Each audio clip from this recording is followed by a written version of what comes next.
Back then, I was really confused and unsure about what was happening. It happened almost 10 years ago when I was in my 30s and had recently married my husband. Even before we got married, he was always busy with work, so I thought life with him would be tough. But he was hardly ever home, and I felt really lonely. At first, I tried to let him relax when he did come home, but I started feeling more and more frustrated. I got upset every time I saw him. My husband tried to make me feel better, but if he saw I was still unhappy, he just ignored me. I really wanted him to pay attention to me even though he was busy with work because we were married. I was so caught up in my feelings that I couldn't see things clearly anymore. Whenever we argued, he would promise things like, "I'll settle down soon, and then we can go to that island you love." But he never did. "I guess work is more important to you than I am," I would say. "If that's the case, you don't have to force yourself to come home. Seeing you so busy just makes me sad." No matter how mean I was to him, he never seemed to take it seriously, and I started to worry that our marriage was falling apart. Soon after, my husband could sense that I wasn't angry with him anymore and didn't seem to care about him. I didn't suspect anything at first because he often went on business trips for work. But one day, I found a receipt and a hotel membership card in his suit pocket when he returned from a trip. The receipt showed that he had stayed at a hotel near our home on a day when he was supposed to be out of town for work, and he had earned points for more than one night. My husband was successful in his job and got along well with women at work. I started to think he might be seeing someone else. Why should I be unhappy while he's enjoying himself with someone else? I thought, so I started going out at night and making plans on weekends, despite knowing about his affair. It was fun at first, but eventually it became exhausting. I was tired of pretending to be happy and not being able to enjoy myself genuinely. Maybe it was time for both of us to move on. We were avoiding each other, not acting like a married couple anymore. It might be better if my husband was happier with someone else. I guess it's time for me to start a new chapter in my life. But it's hard because this is the man I used to love until I realized I didn't want to be with him anymore. It was a tough decision, but I finally gathered the courage to ask for a divorce. I wondered if there was any other option, but it seemed like my husband had already moved on. After thinking for days, I decided to text my husband. "Can you come home early today? We need to talk." I texted him on his phone, and he replied quickly, saying he'd try to come home soon. I couldn't help but think that maybe he didn't want a divorce, even though I was sure about my decision. But it turned out my husband also wanted a divorce. Just the thought of it made my heart race, and I struggled to breathe, feeling like my world was falling apart. It was clear his heart was no longer with me, it belonged to someone else. I told myself not to cry anymore. I decided to end things with a smile, at least. So I made up my mind and waited for him to come home. When he finally arrived around 9 p.m., I noticed he had lost weight unexpectedly. His eyes still looked kind, and his voice was gentle, but there was a huge gap between us that felt impossible to bridge. My husband, who wasn't usually talkative, mostly kept his head down and stayed quiet while I talked. I wanted to end our conversation respectfully, even though I felt like he was making fun of me. We were married, even if it was for a short time, and we were about to get divorced. So why couldn't he tell me how he truly felt? I got angrier and started arguing with him, but he stayed quiet and listened to me. I wanted him to speak up, so I told him I knew about his new girlfriend, even though he probably thought I was clueless. If he knew I was onto him, he'd probably get defensive and make excuses. When I said this, my husband looked surprised at first. Then he chuckled and asked, "Really? You knew?" I couldn't help but laugh at his playful tone, and it made him laugh too. It was the first time in a while that we laughed together, even though the topic was serious. It felt great to share a laugh with my husband again, like we used to. After that, we were able to talk more openly, which felt strange but good. Maybe it was because he realized I knew about the affair. He seemed more alive, and he suggested we stop fighting. "I don't want to leave you because I don't like you," he said. My husband agreed to my suggestion, and we decided to tidy up our room and sort out our things so we could leave whenever we wanted. These were all special memories, but I wanted to keep them hidden for a while. My husband usually held onto things for a long time, but today he didn't hesitate to let them go. "Take whatever you want, it's all my fault, so this is my way of making up for it," he said. As we cleaned up and only had each other's belongings left, I saw tears in my husband's eyes. Did he feel sad as we tidied up? It seemed so, and I felt the same way. "You still have time to think about it, right? Let's take it one step at a time, I suggested. After finishing the cleanup, I took a break for the rest of the day and had a bath to relax. Even though I could ask for compensation from my unfaithful husband, it was clear our relationship was over. Plus, I didn't want to ruin my memories of him any further. As I got ready for bed after my bath, my husband came into the bedroom. He climbed into bed and gently pulled me into his arms. "Hey, this is strange and I feel sorry for your girlfriend," I said. My husband whispered, "Just one more time, I want to be with you." I felt tense. He hugged me, trembling. "Are you crying?" I asked, but he didn't answer. I noticed he felt lighter and thinner as I touched his back. "Are you okay? You seem to have lost weight," I said. His shaking stopped. "I've been trying to lose weight," he said, pulling away. "Okay, is there anything else? Are you sure you're okay?" It had been a while since I'd touched him, and I was surprised by how different he looked. My husband used to be muscular, but now he was slimmer. He said, "She likes me like this." I felt sad again. If he's doing it for her, why doesn't he just forget about me? I thought. I said something sarcastic that I regretted. "You're still the same. I like that about you. I hope you have a happy life from tomorrow. I'll pray for you wherever you are," my husband said, then started snoring. He always did things in his own way. "I hope so too," I whispered to him. I overslept the next day because I stayed up late cleaning the room. When I woke up, my husband was gone from bed. I found an envelope on the table in the living room. Inside were documents related to our shared property and a bank book with a lot of money in my name. There were also divorce papers. My husband's part was already filled out, so all I had to do was sign mine. Panicked, I tried calling him, but his phone was disconnected. I asked his family and friends about him, but nobody knew where he was. I even contacted his company and found out he had quit a few months ago, which surprised me considering how dedicated he was to his work. It's puzzling why my husband went to such lengths instead of simply leaving if he found someone else. And why is everyone keeping quiet? I'm growing suspicious of people, and not being able to contact my husband is taking a toll on my mental health. My husband had arranged compensation for me, and now that I'm free, I decided to spend some time in a place I love. We reached a remote island, which took nearly a day to get to from the mainland.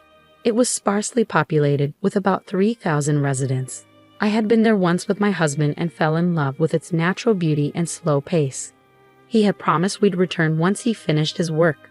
I miss him, but maybe what I need now is the peace and quiet of this place. I quit my job and moved to the island a few months later, renting out my house. It was a risky decision, but I couldn't stay in that house with so many memories. I'm not sure how my husband paid off the mortgage, but I know he worked hard. I didn't want to disregard all the effort my husband put in, so I felt hesitant to just move on without understanding everything. There were so many oddities, but I couldn't ask my husband anymore.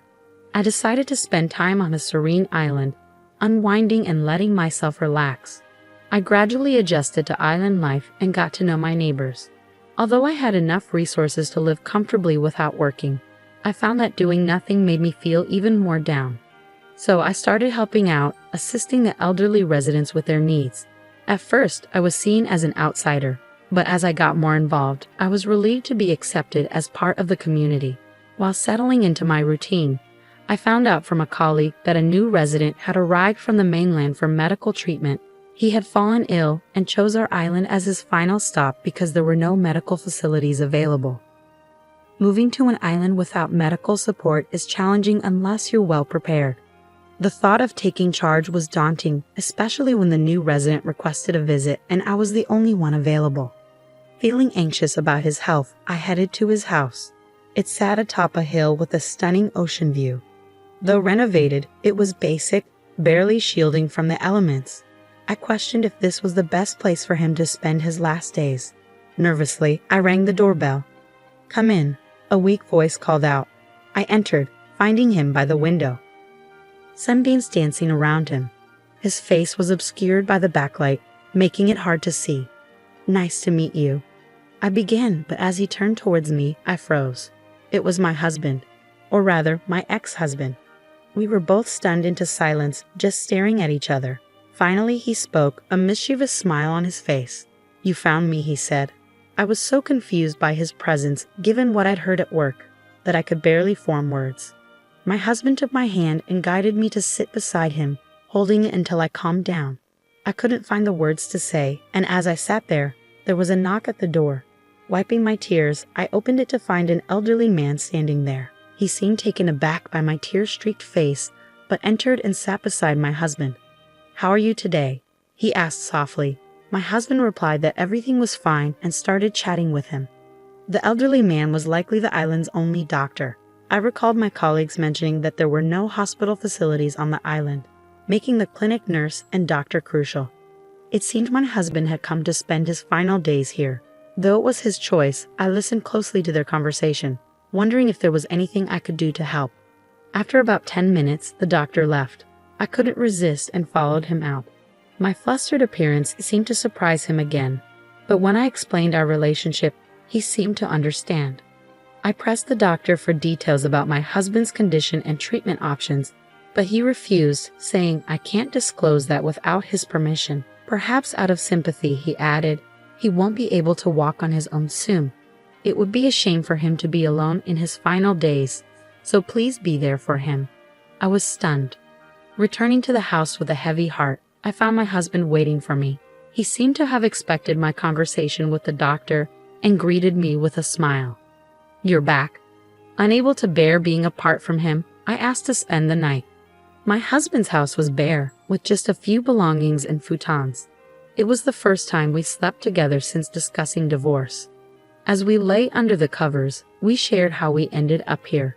Although I wanted to ask about his illness, I decided it wasn't the right time for difficult discussions. So we reminisced instead. My emotions about his relationship with her also played a role in my decision. I couldn't help but wonder if he had brought her to the island before I asked to stay. But he just laughed it off and avoided the question. His silence hinted at a somber truth. I didn't want to upset him further by pressing for answers. The next day, I informed my employer about the situation and decided to take some time off. I wanted to cherish whatever time my husband had left. I pushed him around the island in a wheelchair since he couldn't walk far. There were places I remembered from my previous visit, places and sights I wanted him to see. Being together like that felt satisfying for the first time. I wish we had been open with each other during our marriage, even after our divorce. I found that my feelings for him had grown stronger, but it was too late to act on them. Telling him would only confuse him. So I decided to stay by his side like a friend. Though there were some good moments, his illness was gradually wearing him down. His strength dwindled to the point where he couldn't go out or even take short walks. Simple tasks became a challenge, and he started dozing off more frequently. The doctor visited daily, providing some relief from his pain. It was hard to accept that he would leave me so soon. I cared for him tirelessly, never leaving his side so he wouldn't be alone when he woke up, which could happen at any moment. Sometimes he'd wake up and share the dream he just had, or he'd recount old memories as if they were recent. I treasured each moment, even though it deepened my sadness. As time passed, my husband stopped waking up as often. Even when he wasn't talking, I stayed close, reading his favorite books and describing the world around us so he could still feel connected. One day, I wanted to share the beauty of a sunset with him. I held his hand and tried to speak, but his hand felt cold, and his breathing was shallow. His chest rose and fell in an odd rhythm. Panicked, I called the doctor, who promised to come right away. I waited anxiously, feeling like my heart was being torn apart by the uncontrollable situation. I desperately hoped it was all a mistake. I wanted him to reassure me that everything would be all right. But when the doctor arrived, he examined my husband and solemnly said, "His blood pressure has dropped significantly. It's time to let him go peacefully. He wants you by his side, so I'll step back. Don't worry, I'll be close by if needed." With those words, the doctor said his goodbyes to my husband and left the room. The moment I had dreaded had arrived. Though I knew it was inevitable, the pain was unbearable. "I'm grateful to have known you. Despite the challenges, I love you," I whispered to him as I held his hand. To my surprise, he gently squeezed my hand back, though it seemed medically impossible. Shortly after, he took his final breath and passed away quietly. I couldn't stop the tears, but I was relieved to have been there for him at the end. I was so busy with arrangements after his passing that I didn't have time to properly mourn until after the funeral. As I returned home from sorting through my husband's belongings, I noticed a pile of mail that had accumulated like a mountain. Going through them one by one, I was struck by the familiar handwriting on the envelopes. It turned out my husband had written dozens of letters. I couldn't help but feel a pang of nostalgia as I read through them. His letters began on the day we reunited. He had moved here in the hopes of finding me, but I don't think he expected to actually succeed. He couldn't help but feel surprised and delighted. One of the letters read, I couldn't help but laugh at how amusing his letters were, and knowing he felt that way was the best compliment he could give me. Each letter was dated, showing he had been sending them every day. However, as his illness progressed, his handwriting became messier and the letters grew shorter. With a heavy heart, I continued reading until one letter caught my eye. In it, he revealed the truth about our divorce. My illness started during our marriage, he wrote. When I found out, there was no cure, and the treatment I received only made things worse. I decided to divorce you because I didn't want you to spend the rest of your life taking care of me. I didn't deny the existence of another woman because I thought I could compensate you with money. But since I no longer needed medical treatment, I wanted to liquidate all my assets so you could live freely. As tears streamed down my face from the hurtful words in my husband's letter, there was a knock at the door. Quickly wiping my tears, I opened it to find my doctor standing there. What brings you here, doctor? I asked. He handed me a sealed envelope identical to the one I had just read from my husband. He explained that my husband had asked him to deliver it to me. He had written a few days' worth of letters before falling into a coma, entrusting them to me to be posted each day. I couldn't refuse the request, and this was the last letter. The doctor explained that my husband wanted me to receive it when I returned home. So this was my husband's final message. I thanked the doctor and read the letter in solitude. Quietly and calmly opening it, I found a short but clear note that simply said, "Thank you, I love you." Despite all the pain, our hearts remained connected. "I love you too," I whispered, feeling as though I saw a hint of a smile on my husband's portrait. Decades have passed since my husband's passing, yet I still reside on the island, now officially recognized as one of its residents. I built a grave next to where his house once stood on the day I decided I would never leave the island. He used to look out the window every day, and I believe he still does. One day, I'll join him there, surrounded by memories of our life together. Thank you for being with me until the end. Farewell for now.